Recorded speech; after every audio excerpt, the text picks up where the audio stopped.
Hello everyone. I'm Barbara Johnson, and I'm 60 years old. Thank God. My health isn't bad, but it's definitely not what it was when I was 15. I've had diabetes since I was 40, and although I've always tried to take good care of myself around the age of 45, I had a rather problematic alteration. It all started with a checkup. My blood glucose level was 230. For most people, normal is below 99, and for diabetics, it should be below 130 before breakfast. Well, I was very high, 100 points over. That's outrageous.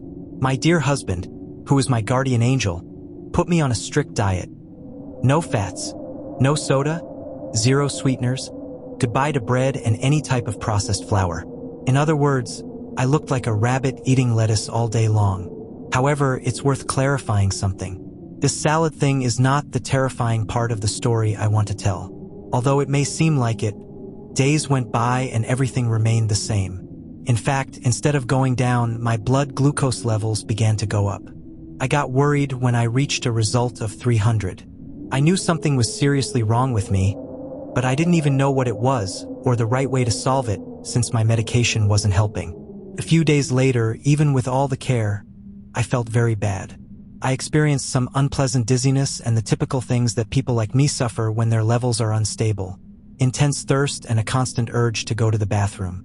I also felt suffocated, restless, and uncomfortable for something I couldn't determine. To top it off, my doctor went on vacation, and I had to wait a couple of weeks to see if he would increase the dose of medication or send me something different than what I was taking. Maybe he was going to give me a different treatment for the occasion. The thing is, the illness didn't wait for the doctor. One afternoon, while I was going down the stairs with the firm intention of telling my husband to accompany me to the emergency room, everything went black. According to what my husband told me later, I fainted when I almost reached the floor. I managed to grab the railing so I didn't hit myself, but I did fall flat on the ground. He tried to revive me, moved me, and got me ready, but I didn't respond at all. He ran to the bathroom to rub me with his concoctions, but there was still no response. So he called an ambulance, which arrived in about 10 minutes. As soon as the paramedics were at my side, they determined that I was in a diabetic coma and that they should take me to the hospital as soon as possible. I don't remember anything. I didn't hear anyone talking or calling me, but I did see things. I saw myself on the ambulance stretcher, held down with those special straps so that the unfortunate person on duty wouldn't move or fall around me. There was nothing but intense blackness. I could see myself in the middle of the darkness, but beyond it, I found it impossible to distinguish anything. I tried to speak and understand where I was or why I was in that place, but my head felt too confused. At no time did I think I was about to pass on to the afterlife or that I was dying. I only kept saying, "Where am I? Where am I?" Then, I stayed staring at nothing, at that deep black color that didn't seem real. I considered that if I got off the stretcher and went into the darkness, my body would disappear. It would collapse, and I would cease to exist so quickly that I wouldn't even notice. The scene scared me, but I didn't try to untie myself or move from where I was. Of course, I can't explain where I was, but I can assure you that it wasn't hell. Maybe it was the famous purgatory, or if my grandmother's stories are real, maybe it was the famous limbo. According to her, limbo is an intermediate plane between life and death. It's where those who do not achieve the right to transcend go or leave things pending, such as unbaptized children, those who suffer sudden accidents, or mothers who die in childbirth. My grandmother said that limbo was a desolate town where it was very windy. But the best thing is that said place is different for each person, and I had to see it as an abyss devoid of color. It was so devoid of light that I began to imagine that beyond what my eyes could not see, a sinister wasteland stretched out where hundreds of souls, penises, or specters would wander aimlessly. As my mind considered that possibility, an icy breeze caressed my face, and I began to hear a strange noise. At first, it seemed like faint creaks, like when people crumple paper or plastic. However, later I felt that it was someone chewing. I wondered who in their right mind could be eating in such a gloomy area. The sound did not subside after discovering it. In fact, it went up in level, like when you turn the volume controller on a horn to make it louder. The noise began to be heard from all sides, and suddenly I felt that its origin was next to my ear. However, despite turning around immediately, I only saw darkness. The crunch of the bites got into my ears and lasted so long that I began to worry and wish it would stop. At one point, I yelled, "Shut up!" But the voice didn't even come out of my throat. It seemed as if I was mute. Immediately, I froze, breathing heavily, and my skin was covered in such cold sweat that the icy temperature was getting into my skin and reached my bones. My joints hurt as if something was pressing them. Especially I felt the pain in my chest. So, to hold it and wait for the discomfort to pass, I closed my eyes, and inside my head, an image formed. A skeleton in a black robe stuck under the stretcher, eating the bones of someone who was there before me. According to that dream, the sound was nothing more and nothing less than the jaws of death devouring the unfortunate who fell into its clutches. And it seemed that I would be next. In response to that, which I did not know if it was an invention of mine or reality, I moved on the stretcher and wanted to go back home, hug my husband, kiss him on the forehead, give my children a hug, and make the most of life. Suddenly, I opened my eyes. The doctor who was giving me CPR smiled and shouted, "She's back! She's back!" Then they injected me with something, I don't know what, and I was in intensive care for a few hours. Later, they confirmed that my glucose had dropped to normal levels, so they discharged me a day early. I don't know if what I saw was real, but after so many years, I can still remember the bites that the Grim Reaper gave those bones of someone who had died before me. If you're enjoying the video, please subscribe the channel for future videos, and like and share with your friends.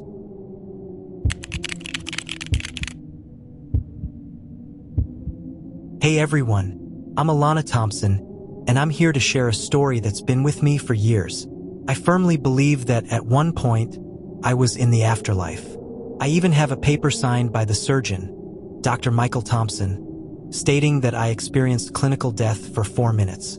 During those 4 minutes, the specialists surrounding me only saw an inert body that didn't respond, even though they administered several high-powered medications. What I experienced was an unusual and very long trip, and I'd like to share it with you today. Tell me what you think. For me, it was absolutely true, but you can decide if you think it was real or just my fabulous imagination. When I was 22, I met a guy who loved motorcycles. We became friends and used to ride around the city in a relaxed way. As happens with two people who get along and agree on many things, we ended up liking each other and became boyfriend and girlfriend. I loved going out with him and having him take me here and there on his motorcycle. He bought me a red helmet with cat ears, which I loved, and I got one of those leather jackets that fit me like a glove. With time, we stopped riding around the city and started going to other towns to enjoy the roads and learn more about the area where we lived. It was wonderful for a long time, and I fell in love with him more and more. We never fought. We had a good time and were even thinking about marriage. Unfortunately, life sometimes presents challenges to see if couples have a future or not. One day, we were put in the path of a truck driven by an old man who had drunk half a case of beer. Even though his friends must have told him he couldn't drive, he did, because his mind was out of whack. We ran into him head-on on a curve. He was going home, and we were heading to a town to spend the weekend. The impact was tremendous. As I always rode in the back, hugging my boyfriend's back, I flew out as if nothing was happening. The weightlessness I experienced during the event felt magical. The world stopped. I was floating for a long time, and then I felt a terrible pain in my back and my head. I had time to wonder why those parts of my body hurt, but suddenly everything disappeared, and I went blank. The noise, the screams, the squealing brakes, and any other sounds from the terrible accident were omitted by my ears. My boyfriend says that I was lying on the asphalt with my eyes open, saying things he never understood. I don't remember anything because I wasn't there. I was in another place, an unknown place superimposed on earthly existence. It was a barren road with reddish earth and an uncomfortable wind. I found myself in the middle of an endless dirt road. To my right and left, there was nothing. The fields stretched to the horizon.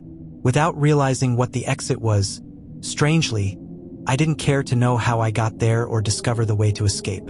I just got up and started walking towards what I thought was ahead. I had no intention of going anywhere, but I felt that I should walk forward. As I advanced, the wind sharpened, but it wasn't a common breeze.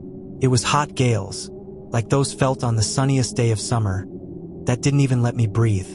Added to that, the sand of that sterile territory began to hit my face. Each grain that hit me seemed to cut my skin so finely that it was unbearable. Soon, a reddish drop slid down my face and stopped on my chin, where it wobbled before falling. Once it hit the ground, something terrifying happened.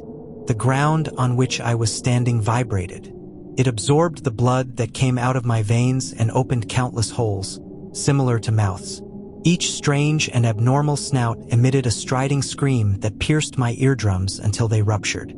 From my ears, a red liquid also ran. As it spilled and fell, the hungry surface devoured it, and more pauses opened before my eyes.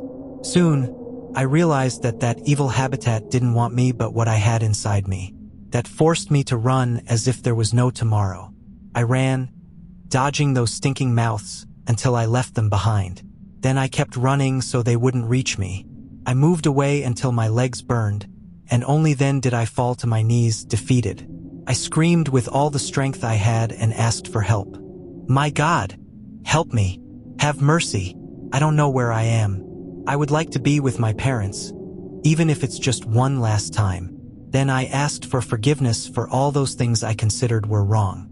I apologized for not going to church, for having told lies on one occasion, for being a rebellious daughter, and for being an irresponsible student.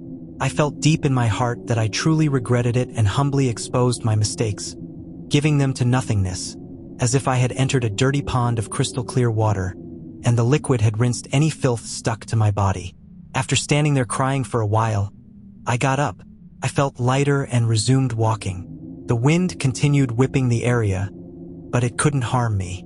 The sand passed around me, and I perceived it as a caress. However, at a certain moment, I closed my eyes and managed to distinguish among the gales some distant screams. Very far from me were other walkers suffering the inclement weather, but they didn't know that they should recognize and accept their sins so that the blizzard would stop bothering them. I know it's not logical to say, but I felt good and calm, apart from my thoughts of my parents and my partner. Nevertheless, I had to purify my thoughts. I continued walking, carefree, until suddenly in the sky, the sun began to shine brightly.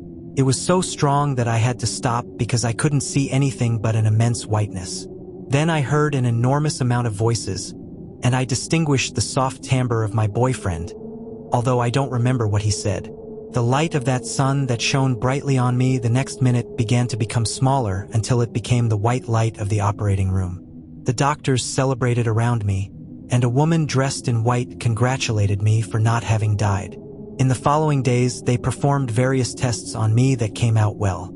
They operated on my spine because when I fell on my back, it was injured. It took me 3 months to walk again, but in the end, I did it. To this day, I keep in my memories how chilling and wonderful it is to die for a few minutes. You're there and then you're back. We go with the last experience of the night, situations that can occur in everyday life, events that trigger certain types of connections with the unknown, and that fortunately we're still here for something or for nothing. What do you think? Why do these types of near-death experiences occur? Is there a message in these types of events? I don't know, but you can leave me your opinion in the comment box.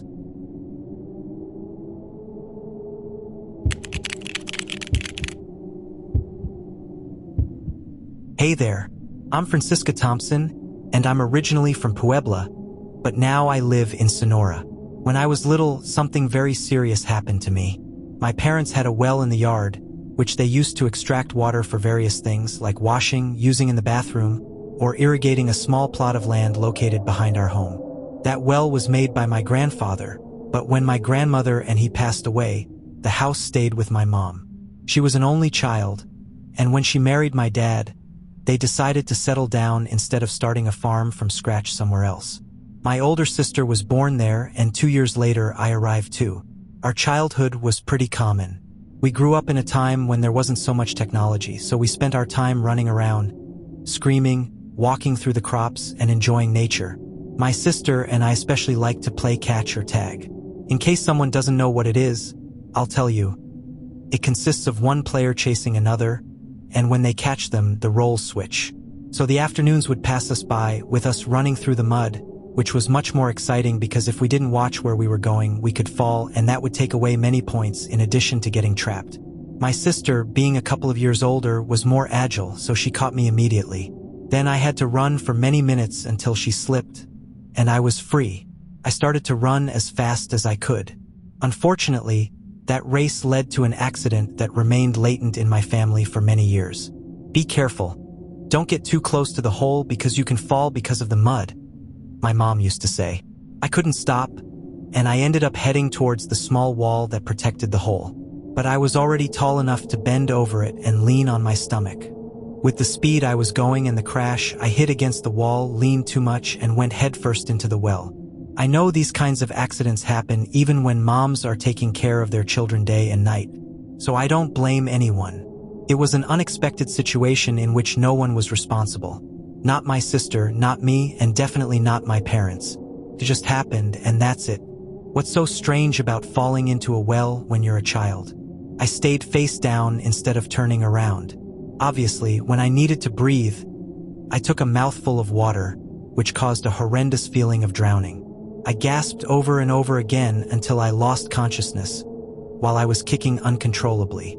My sister burst into screams, and immediately, my mom went out to try to handle the emergency. When she looked out and saw that she couldn't get me out alone, she ran for a ladder and put it in the well. Then she went down, grabbed me by the clothes, and pulled me outside, all the while screaming my name while I was unconscious. I remember seeing a very strange place with things that moved on their own and people passing from one side to the other but without direction. Imagine a huge room in which some people go forward, others backward, some more to the right, and others to the left. That's how I looked. I was standing in the middle of all those people, but none of them collided with me. They were just walking on an invisible route that allowed them to continue without meeting me. I looked at them with fear because they all had their eyes straight ahead. They seemed to be hypnotized. After a few minutes, I decided to talk to a lady who would pass by me. But when I did, she didn't stop or answer me. She just kept going as if nothing had happened. Immediately, I tried to get the attention of an elderly man who also didn't stop to talk to me.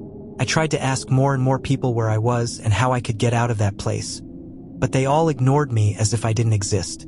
Finally, in a desperate act, I stretched out my arm to try to grab the hand of a woman of about 30 years old with long brown hair. My small limb reached the lady, but I don't know if she went through her or if it was me who passed by. I was stunned. I once heard a story where ghosts went through walls and were capable of passing between people. An immense panic made me tremble. I burst into screams and began to cry. I asked all those people to help me, to tell me how to get back to my mom, but nothing happened. The crowd didn't stop walking, and she didn't turn to look at me either. In the end, I ran through the middle of the crowd without caring if I crossed them or they were the ones passing through me. I ran, turning to one side and the other, but I didn't get anywhere. People kept appearing and didn't let me see if there was a door or someone who could help me. After that, another anxiety attack hit me, and I sat on the ground in the middle of the indecipherable routes. I spoke to my mom again. I begged her for help, and I covered my face so I wouldn't see so many strangers surrounding me. I had no notion of time, but it felt like a long time passed. In that time, something strange happened. When I raised my face and wiped my eyes, I discovered that there was no one near me anymore. I got up, trembling due to a different fear. Now it was loneliness that scared me. I shouted, "Hello! Hello!" But the echo of my voice was the only thing I heard. I ran to the left, then to the right, but nothing. The desperation made me nauseous, and I felt a huge urge to vomit, but I suddenly restrained myself. I noticed that I wasn't breathing very well. I think the people's event happened while I was unconscious, waiting to wake up in the real world. And when I was left alone without being able to get oxygen to my lungs, I began to agonize. It should be noted that I didn't interpret it until I was older, and although it scares me, I also find it fascinating. Just when I was aware that I had no way to breathe, I saw a black figure appear in the distance. The more distressed I felt for air, the closer it got. When I couldn't take it anymore, I dropped to my knees and managed to see that silhouette take on a human form, but thin, with a hood that prevented me from seeing its face. I was about to see its face, but I couldn't because my mom managed to make me spit out the water that I swallowed, and I returned to this world. However, I am sure that it was death itself waiting to take me.